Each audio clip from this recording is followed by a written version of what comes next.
morning, Abby. It's Monday. Welcome back to the Monster High Reread. I'm still on my bed. My hair is still ridiculous. I'm still in quarantine, and we've still got this book. But, in addition to this book, we also have a new friend. I don't know why the screen is so orange, but, we're gonna go with it. You will notice that our gal Frankie is also suffering from crazy hair syndrome, specifically on this side. Like, this side isn't that bad, but, like, this side's a nightmare. And, this is what it looks like from the back. I don't really feel like trying to tame that.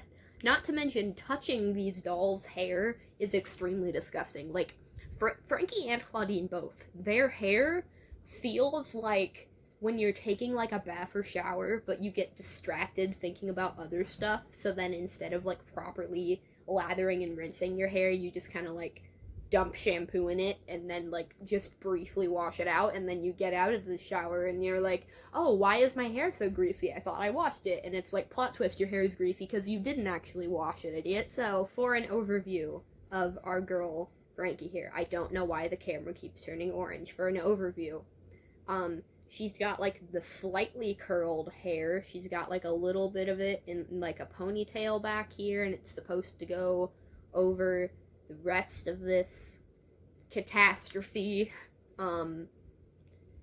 She has gone for the bold, unmatching earrings look. She's got, like, a blue screw on her left ear, and then, like, some hexagons on the right, and honestly, we kind of dig it.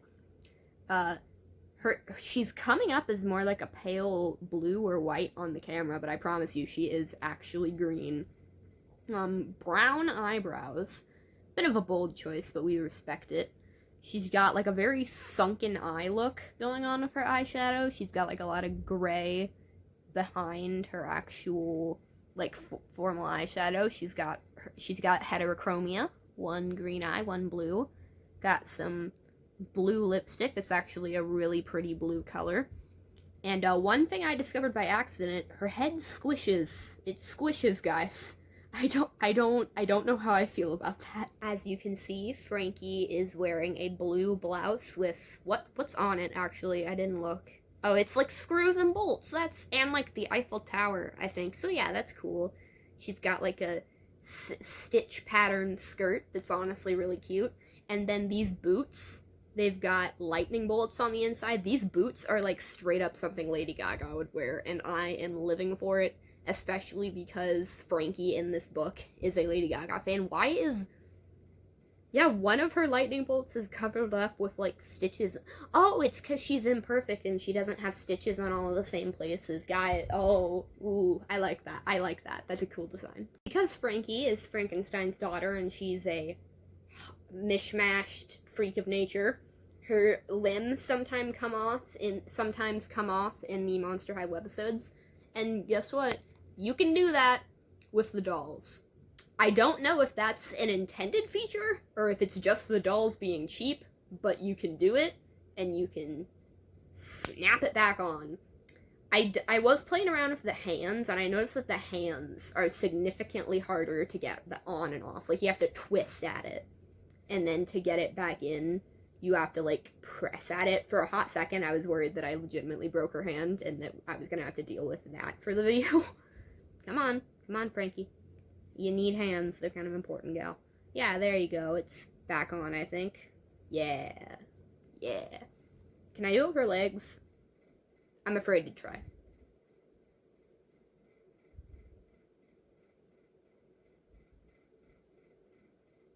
I'm not gonna try. I don't think that it does it with the legs. It doesn't feel like the same way. And, I almost tried it with the head, but once again, it just didn't feel right. I felt like I was actually going to break something, so I stopped. If I remember correctly, this doll is from the Scarus City of Frights line, and, that's really all I have to say about it. I kept this one in better condition. She actually has shoes, although, like, not perfect condition. Like, her blouse is ripped a little right here. I don't know if you can really see it, but it is. And then, obviously, just all of this. Alright, Frankie, ready to read about your life story? Heck yeah. This would be a really good thumbnail if the camera wasn't turning orange. Why is it turning orange? I don't understand. I don't... Okay. Ah, get hair out of your face. Thumbnail accomplished. Great. Sorry, guys, for the record, every one of these videos I'm going to try and have at least one time where I'm like, so that I can have, like, a semi-decent picture to use as a thumbnail. I'm normally not this transparent about it. Sorry. Chapter 8, Sparks Fly. Except because it's like referencing like what they say about romance, but also Frankie goes sparky spark when she gets excited. It's a pun. So Frankie runs to get to, or she's not exactly running, she's like speed walking. She's trying to get to her next class early because if you remember in the last chapter, she had a brief encounter with Melody in the cafeteria and she accidentally zapped her hand. And so Frankie wants to get to class first so that she can sit in the back because she feels like if people notice her, then she might zap their hand again, and then that'll combine with the rumors of the monster sighting in Hood High, and she's just trying to not get discovered right now. But then she gets to the class, and the desks are arranged in a circle, so there's no, like, dark corners for her to hide in, and she's like, no! Tiny sparks of electricity shot from her fingertips and sizzled up the metal spine of her pink denim-covered binder. You're trying to be conspicuous and not get noticed, and you're walking around with a pink I can't talk. Denim. You're walking around with a pink denim-covered binder.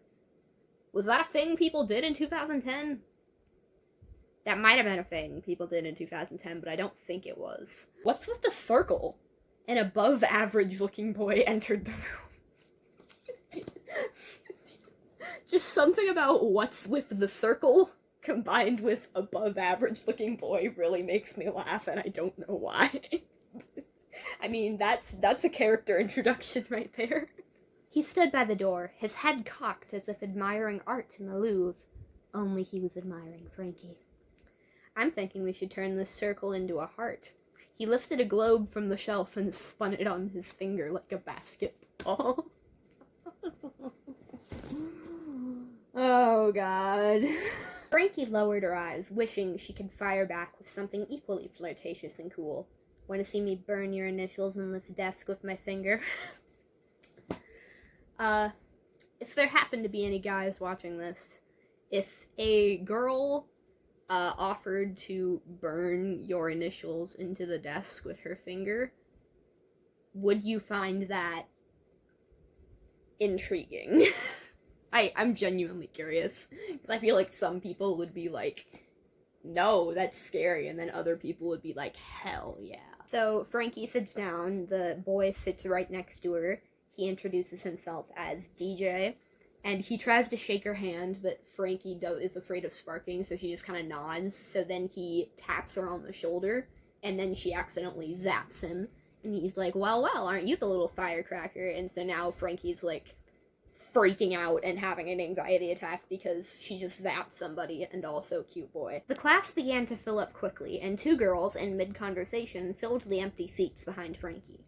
I swear, said the one with the pink and black striped girly goth mini, her lips tight against her teeth like someone embarrassed to talk with new braces. The calf had nothing good. How does she do that? The calf has nothing good to it. How does she talk with her teeth, like, pressed? What?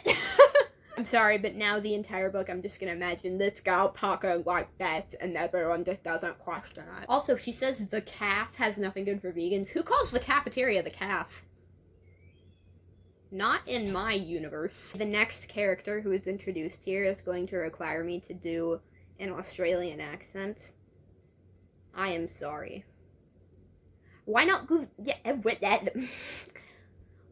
the mashed potatoes bow? Asked her friend, a fair-skinned blonde with an Australian accent, dressed in billowing brown drawstring pants, a tight orange t-shirt, and elbow-length striped knitted gloves. She appeared to have been dressed in the dark. I love garlic, said Vegan, crossing her legs to reveal a pair of pink knee-high lace-up boots that Lady Gaga would go gaga for. Who has the time to dress like this? Like, I mean, some people dress up for the first day of school, but, like, not to this degree where they've got lace-up boots and, like, mini dresses on. Like, who has the time? Also, it's usually still kind of cold in September. No one's just walking around like that. Frankie mentions that the vegan girl has pink and black streaked hair, and somehow Frankie didn't notice this until now. I feel like if someone in my class walked in with pink and black streaked hair, that would be the first thing I noticed. Not their outfit, or, like, them complaining about being vegan. Vegan's makeup is kind of smudged, so she asks the Australian girl for help.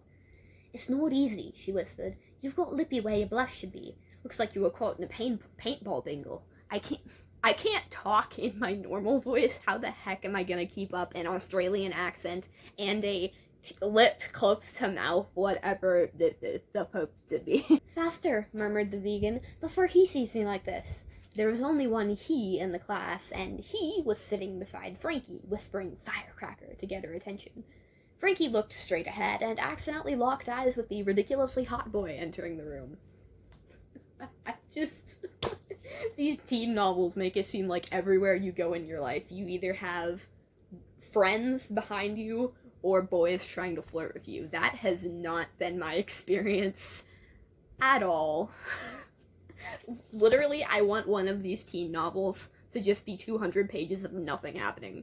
Like, it's just a girl, and she goes to school, and she talks to her friends, and, like, she can have a crush on a boy, but, like, it doesn't have to be, like, super dramatic and, like, oh, he's the cutest boy ever, and then, like, maybe she gets into, like, one argument with someone, and that's the entire book. Can someone write that? Can someone write a realistic teen? Actually, if it were a realistic teen novel, the majority of it would be the girl having literal actual panic attacks because of how much homework she's getting. So can we write that? Can we write a book that's, like, advertised like the new Mean Girls, but then it's just someone freaking crying about their homework? Can we collaborate to do that, guys, please? Anyway, Frankie notes that Hot Boy has Frankenstein on his t-shirt, and if you remember, that is Brett, who is Becca's boyfriend, and Becca made Melody sign a contract to pummel anyone who tries to hook up with Brett Redding. So, I think you can see where this is going. And then, the Australian girl, she taps Frankie on the shoulder and is like, "Excuse me, Sheila." Actually, it's Frankie," she said politely. Vegan leaned forward. "We'll call everyone Sheila when she doesn't know their name. It's an Australian thing." "Right out," Blue said with a sweet smile. "Anyway, Frankie, it looks like you're pretty into makeup, and I was wondering if my lilac could borrow some." Apparently, Frankie is just carrying around a tote bag full of makeup with her all the time. And so she pulls out an eyeliner case and she hands it to the vegan girl. Her name's Lala. She hands it to Lala and she's like, "Take your pick." "This is all eyeliner?" Lala gasped, lips pressed against her teeth. Frankie nodded, unsure whether she should feel pride or shame. Right before the bell rings, Melody comes into the class, so we've just got a bunch of our characters converging at once. The teacher, a woman with short, curly blonde hair and a turquoise sweater set, clapped. "Let's begin." She drew a big circle on the blackboard and tapped her long stick of chalk in the center. "This is our world. Draw a circle, that's the Earth. Draw a circle, that's the Earth." I hope you anime nerds appreciated that, because that's literally the only thing I know about Hitalia. "I intend to show you how." The chalk snapped in half and shot across the room. "Ah!" The possible RAD. That's Brett. Frankie thinks that Brett might be an RAD since he has Frankenstein on his shirt. Anyway. "Ah!" Brett gripped the side of his neck and fell off his chair. "I've been hit!" Everyone laughed. Frankie leaned forward, concerned. "That's enough, Brett," the humorless teacher sighed as she picked the errant piece of chalk off the ground. Brett and Frankie.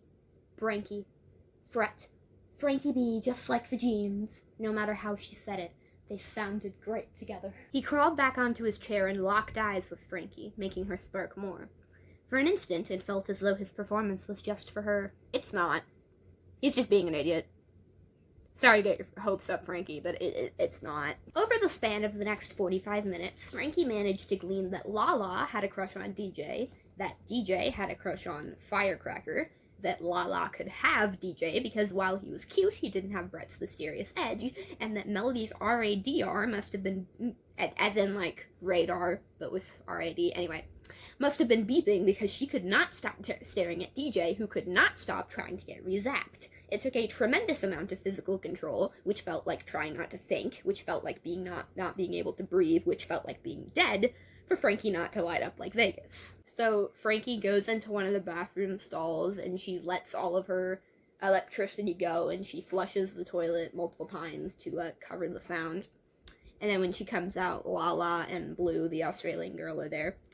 "Sounds like Sheila's got the thunder from down under," Blue said with a sympathetic smile. She rubbed her flat abs. "I know what that's like, mate." Lala giggled into her palm. "Yeah," Frankie washed her hands. "Better they think she had to go number 3 than something so odd it didn't even have a number." Lala and Blue chased her down because they forgot to give Frankie back her case of eyeliner. And, I'm gonna read you this conversation because it's just a whole bunch of foreshadowing to their monster identities. "Oh, thanks." Frankie placed her hand where her heart would be. "I'd be lost without this." "Why?" Blue twirled a wool-covered finger around one of her blonde curls. That sentence had so many, like, Earl sounds. I hate it. "You're so pretty. You don't need all that makeup." Lala nodded in agreement. "Thanks," Frankie's inside swelled. "So are you guys," she said, meaning it. "It's just that I kind of, have bad skin." "Same." Blue turned on the faucet and splashed the back of her neck. "Severe dryness." "You should see all her lotions," Lala said with envy. "Her bedroom looks like Sephora." "Well, yours looks like the cashmere kangaroo," Blue countered, still soaking. "What's the cashmere kangaroo?" Frankie asked. "I have no idea," Lala giggled. "What is the cashmere kangaroo?" "I made it up," Blue burst out laughing. I keep forgetting to do the accent. "I made it up," Blue burst out laughing, "because I couldn't think of a store that only sold cashmere sweaters." "She's saying that because I'm always cold." Lala folded her arms over her sweater dress, "which is why I have a lot of cashmere." "Are you always cold too?" Frankie asked Blue. "Is that why you wear those gloves?" "Nah," Blue waved away the lotion. "Just dry." So yeah, if you know anything about Monster High, you've probably figured out by now that Lala is Draculaura and Blue is Laguna Blue. Apparently, Lala gets into the spa a lot because she has a whole bunch of guest passes that she uses to treat her friends, and so Lala and Blue invite Frankie to come to the spa with them this weekend, and they're like, hey, maybe the tanning bed would clear up your skin, and then Frankie's like, "Oh, I don't think that's necessary," and then they're like, "Hey, it might help you get Brett away from his girlfriend," and then Frankie's like, "I'm in," and then the chapter ends. Chapter 9 is titled Lip Balm, but it's not like the this kind of lip balm, it's like the like that kind of lip balm. We are back in Melody's POV, and now it is the end of the week. It is Friday, and Becca's like, "Congratulations, you survived your first week of classes at Marston High," and Melody's like, "Yay. This new angle makes the camera look all geometric, and I don't know how I feel about that." They're talking about the incident with Cleo earlier in the week, and Melody referred to herself as a victim of a kiss and run. "Correction," Haley interrupted. "Technically the victim would be Jackson, not you." "How is he the victim?" Melody asked in a terse whisper, careful not to give the passing ninth graders another reason to gossip. Accurate. It was all about lying low, after what she and Becca had referred to as the Monday melodrama, which had quickly morphed into the Monday melody drama. And so far, she had done a great job, because whipping an atlas at Jackson's head while he was flirt-touching that Frankie girl in geography would have been very satisfying. And beating him with the Eiffel Tower snow globe while he kissed Cleo in French class would have been très cathartic. But she hadn't. Instead, she'd been egg-like. A hard shell on the outside and a runny mess on the inside. Me too. So the fact that Haley could say he was the victim seemed more ludicrous than word of mouth, and ludicrous is spelled like the rapper. And then, so I'm assuming word of mouth is probably a song of his, but I don't know it. "Melody is not the victim," Haley insisted, her glasses fogging with certainty. "Jackson is.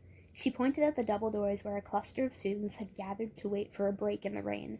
They chatted in the low hush of funeral directors, obviously deeply saddened by their inability to cross over into the free world. Only 2 people in the entire group seemed happy.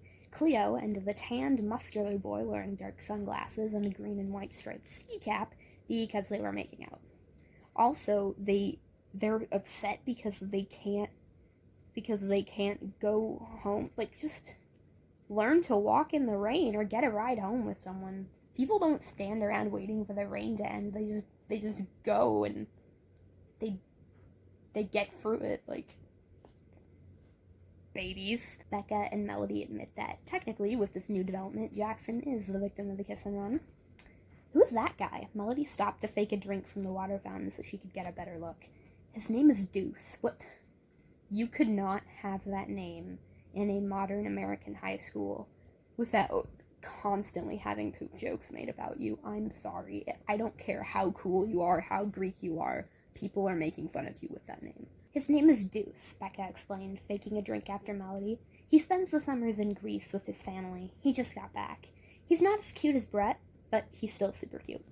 And super Cleo's, Haley added. They're totally exclusive when he's in town. Looks like Jackson will be looking for a date to the dance, Becca noted, peeling masking tape off the September semi-mural that hung above their heads. Yes, because the people at the school are too extra to just have a homecoming dance. It's called the September Semi, guys. She balled the tape up between her fingers and flicked it onto the floor. Yeah, well, so will I, Melody pouted, making her way toward the doors. She didn't mind a little rain. At least no one would see her cry. Oh. Becca's like, hey, since Cleo made out with your boyfriend, you should go make out with her boyfriend to get back at her. And Melody says, like, ha, but she does it so loudly that everyone in the hallway turns to look at them, because of course, and that includes Cleo and Deuce. Hey, Melodork. Cleo inched closer, the corners of her overactive lips curling with delight. I've been looking for you. Projecting Rihanna fabulousness in brown glitter knee socks, a form-fitting denim mini dress, and gold wedges, that does not sound like an outfit that would go together. I'm sorry. Cleo had the attention of everyone around them. Yeah, because that whack-ass outfit, maybe. Cleo's like, oh, you can have Jackson. I'm done with him.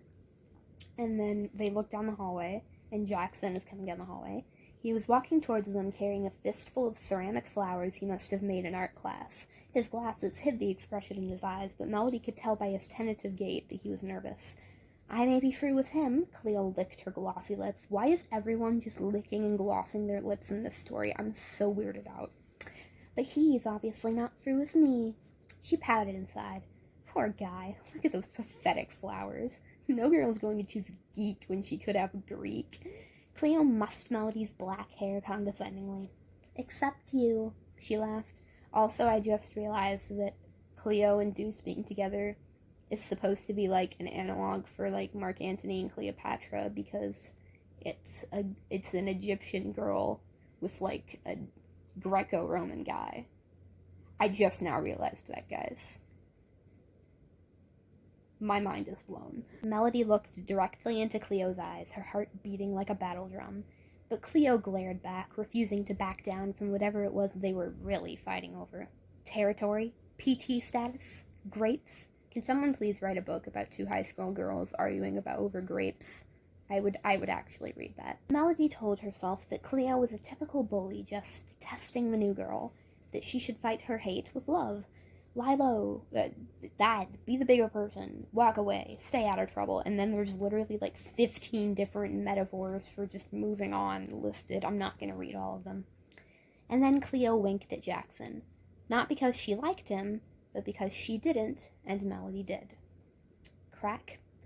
Without warning, Melody's hard shell broke and her insides were exposed. But instead of collapsing into a sticky mess, she pushed past Cleo, marched up to Deuce, and pulled him toward her.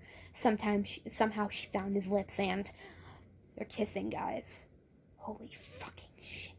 Melody mentions that Deuce's lips are pre-glossed, and at first I thought that meant that Deuce was wearing lip gloss, and I was like, oh, we approve of that.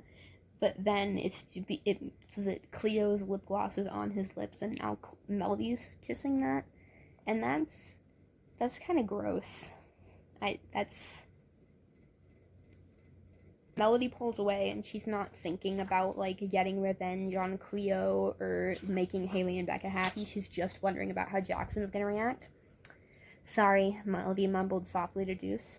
I'm not, he mumbled back with a grin. God damn, Deuce. Not bad. Cleo applauded the impromptu performance with slow, measured claps. Next time, try not to look so constipated. She did her best to sound unaffected, but her moist eyes gave her away.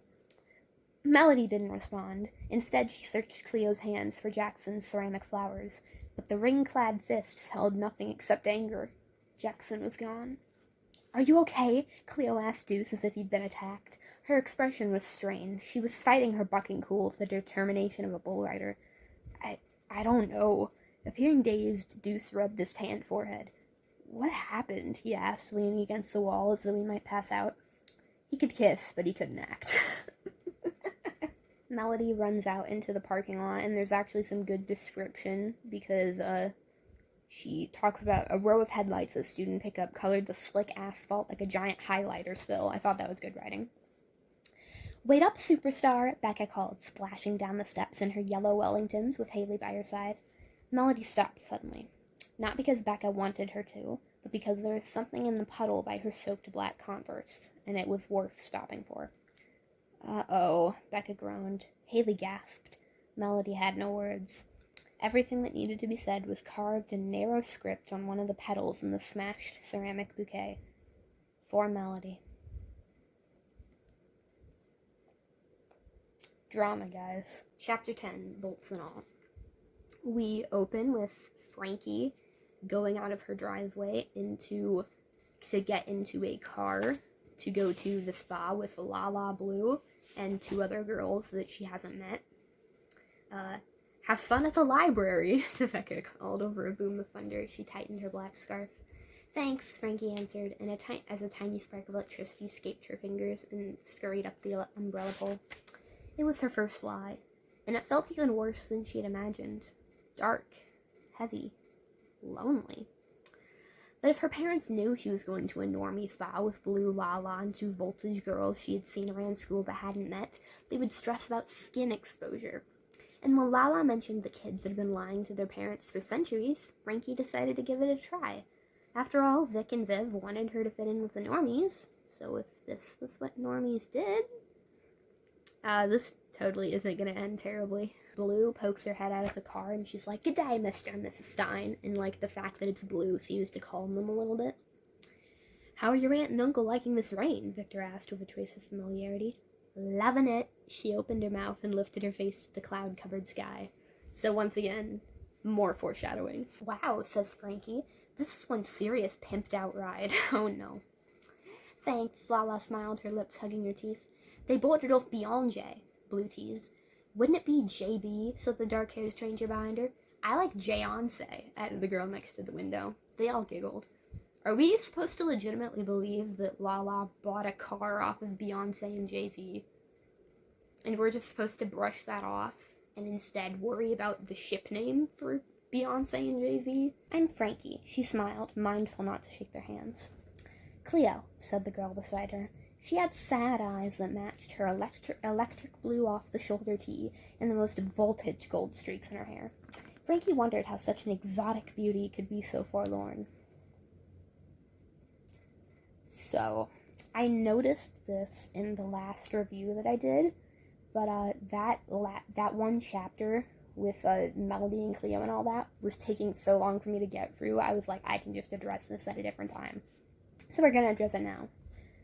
Throughout this book, every time the narration describes Cleo, they describe her as an exotic beauty, and they usually compare her skin to different colors of coffee. So yeah, that's a big old yikes, and it doesn't help that Cleo is pretty much the only confirmed person of color in the entire freaking story. Like, when Claudine is introduced, she's described as looking like Shakira, so maybe she's supposed to be Latina, but that isn't really enforced by anything else in the story, so like, they included one person of color in their story, and they decided to describe them like that, so...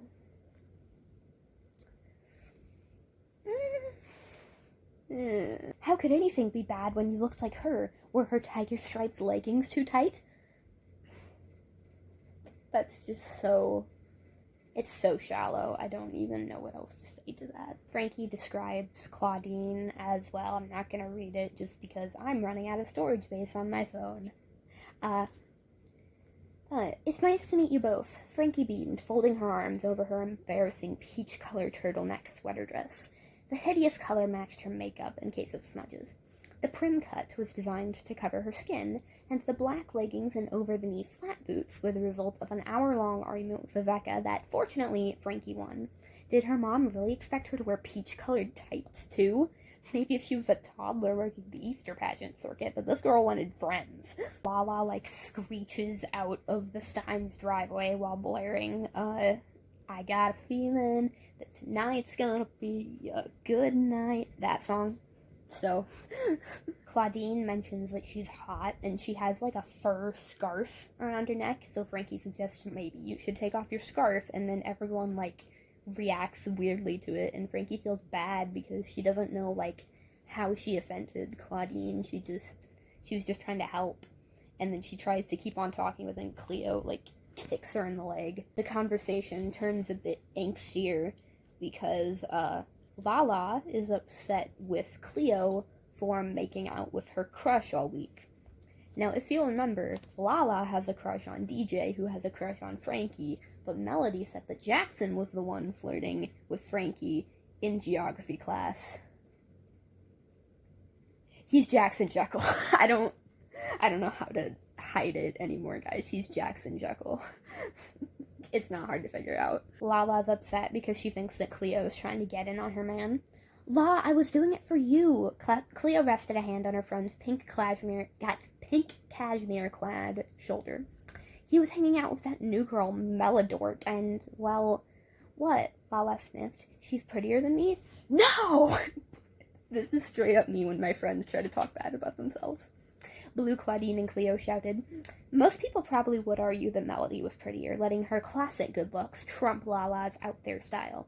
But under Lala's girly goth fashion, buried deep behind her dark eyeliner smudged eyes, lay a hushed confidence. Wise beyond her years, Lala was an old soul with youthful charm.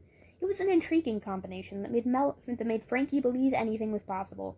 Frankie, you've literally known her for 5 days. How do you know this already? La, you have so much more to offer than Melodork, Cleo practically spat. But she was moving in on him, and if someone didn't break them up fast, you would have lost him for the second year in a row. Frankie eyed Cleo with newfound respect. Beautiful, loyal, and selfless, she gave normies a good name. Hun, you sure about... Literally both parts of that statement are incorrect. The part about her being a normie and the part about her being a good person. Both of those statements are just entirely incorrect. We find out that Cleo is actually really hurt from Melody's kiss and run because she can't tell if Deuce, actually liked it or not. Okay, fine, I believe you, Lala surrendered. Anyway, it doesn't matter. I'm over him. Did you see how sweaty he was after that kiss? I could practically see my reflection in his forehead. You wish, Blue teased. They all laughed. Because she's the vampire. I would never do anything to hurt you. We have to stick together. Cleo pulled Lala in for a hug. I know, Lala hugged her back. I'm sorry. Frankie smiled with her entire body. Great writing. She felt lucky to be included in their close-knit group and silently promised to never let them down. Bum bum bum bum ba-dum ba-dum ba-dum ba-dum ba-dum ba-dum ba-dum bum. Ooh. They pushed through the golden glass revolving door and stepped into something that could pass for a normie womb.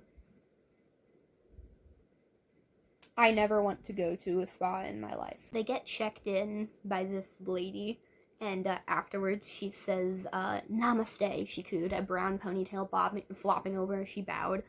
Isn't Namaste more of a yoga thing than a spa thing? Does spa come from, did the spas come from, the same culture as yoga? I'm sorry, guys, I'm stupid. Frankie gets to the spa, and she starts freaking out, because most of the people in the dressing room are just, walking around naked, and then, the other girls are starting to undress around her, and she doesn't want to do that. And the problem is, she's supposed to wear, this fluffy robe thing, but it hitting just below the knees and missing a turtleneck, it was sure to expose her seams and bolts, something not even fierce and flawless could conceal. So for the next scene, Frankie's basically just standing around as the other girls, like, get undressed. So, that's kind of weird, but okay. They start talking about who they're gonna take as dates to the September semi-dance, because of course this is what girls talk about in their free time. Cleo's like, I'm going with Deuce. Lala's like, I need to find myself a new crush. Claudine's like, my brothers are overprotective, so they won't let me take anyone. Blue's like, I don't have a crush, so I'll be Claudine's date. They ask Frankie, and she's like, I think Brett's cute. And good luck getting him away from Becca. Cleo gathered her silky black hair into a high pony and Pinky dabbed Smith's rosebud salve on her lips. She's got more grip than crazy glue. Crazy glue. And then they do a whole segment where they just list different variations of, like, more cling than saran wrap, more possession than The Exorcist. And it's not really funny. Frankie's like, oh, I've seen the teen movies. The nice girl always gets the boy in the end, which, oh, Frankie, you're so naive. And we find out that the reason, Becca and Cleo have so much beef is because Cleo kissed Brett during a game of Spin the Bottle, except the bottle didn't land on Cleo. And then that's why Becca punched her in the face and why they have all of this beef now. There's some more foreshadowing to their monster identities because Claudine is still wearing her, like, fur stole, even though she's, like, in the robe or whatever. And, Blue goes off to leaves the group with her gloves and rain boots still on, and Lala is like really cold when everyone else is hot. Like, you get the idea. Frankie gets into the tanning bedroom and it's super hot, and so she thinks maybe Lala has circulation issues. You're not wrong. Frankie gets in the tanning bed, and while she's in there, she starts her imagination wanders a bit. Visions of herself in a string bikini frolicking on a secluded beach with Brett filled Frankie's imagination. Warmed by nature's heat lamp, her bolts, seams, and rock-solid green abs would wake his inner poet and inspire him to write. They would snuggle, share stories of their painful double lives, and find solace in the other's embrace. So there's a problem. Frankie's seams start low-key catching fire. It's a problem. And so Frankie starts freaking out. She tries to cut the power, but then that just adds like 10 minutes more to her session, so she tries to go for the black cord plugged into the wall, and she's pulling at it, and then like all of a sudden her fingers do the sparking thing, and then it goes through the cord and basically causes a power outage throughout the entire spa. In her panic, Frankie dresses herself, and then she just leaves. And it's raining outside, and her house is 6 miles away. So she walks for 6 miles in the rain, just depressed.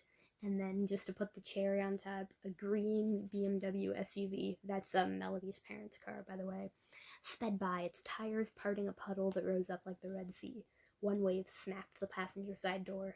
The other wave drenched Frankie. This time she cried. We love subtle storytelling in this household, guys. But, yeah, that was the end of the chapter. So, that's it for this episode of the Monster High Reread. Join me next time if you want. I can't force you. Abby, I'll see you on Friday.